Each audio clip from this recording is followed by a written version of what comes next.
ಆನೇಕಲ್ ತಾಲೂಕಿನ ಬಂಡಾಪುರ ಗ್ರಾಮದಲ್ಲಿ ತಡರಾತ್ರಿ ಭೀಕರ ಅಗ್ನಿ ಅನಾಹುತ ಸಂಭವಿಸಿದೆ. ಗೋಡೌನ್ ಒಂದರಲ್ಲಿ ಏಕಾಏಕಿ ಕಾಣಿಸಿಕೊಂಡ ಭೀಕರ ಬೆಂಕಿಯ ಜ್ವಾಲೆಗೆ ಲಕ್ಷಾಂತರ ರೂಪಾಯಿ ಮೌಲ್ಯದ ಮದುವೆ ಸಮಾರಂಭದ ಡೆಕೋರೇಷನ್ ವಸ್ತುಗಳು ಸಂಪೂರ್ಣವಾಗಿ ಸುಟ್ಟು ಕರಕಲಾಗಿವೆ. ಬಂಡಾಪುರ ಗ್ರಾಮದ ನಿವಾಸಿಗಳಾದ ಅಚ್ಯುತ್ ರೆಡ್ಡಿ ಹಾಗೂ ವೆಂಕಟರೆಡ್ಡಿ ಎಂಬುವರಿಗೆ ಸೇರಿದ ಡೆಕೋರೇಷನ್ ವಸ್ತುಗಳನ್ನು ಸಂಗ್ರಹಿಸಿಡಲಾಗಿದ್ದ ಗೋಡೌನ್ನಲ್ಲಿ ಈ ದುರ್ಘಟನೆ ಸಂಭವಿಸಿದೆ. ಮುಂಜಾನೆ ಸುಮಾರು 3 ಗಂಟೆಯ ಸಮಯದಲ್ಲಿ ಗೋಡೌನ್ನಲ್ಲಿ ದಿಢೀರಾಗಿ ಬೆಂಕಿ ಕಾಣಿಸಿಕೊಂಡಿದೆ.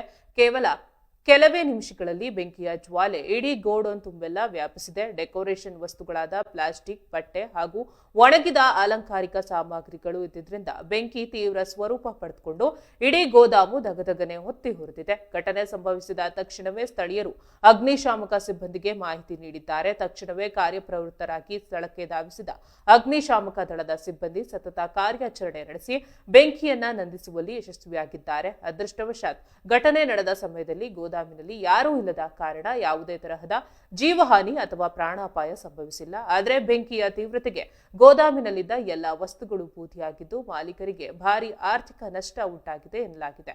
ಶಾರ್ಟ್ ಸರ್ಕ್ಯೂಟ್ನಿಂದ ಬೆಂಕಿ ತಗುಲಿರಬಹುದು ಎಂದು ಶಂಕಿಸಲಾಗಿದ್ದು ಸ್ಥಳೀಯ ಪೊಲೀಸ್ ಠಾಣಾ ವ್ಯಾಪ್ತಿಯಲ್ಲಿ ಪ್ರಕರಣ ದಾಖಲಾಗಿದೆ.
Gracias.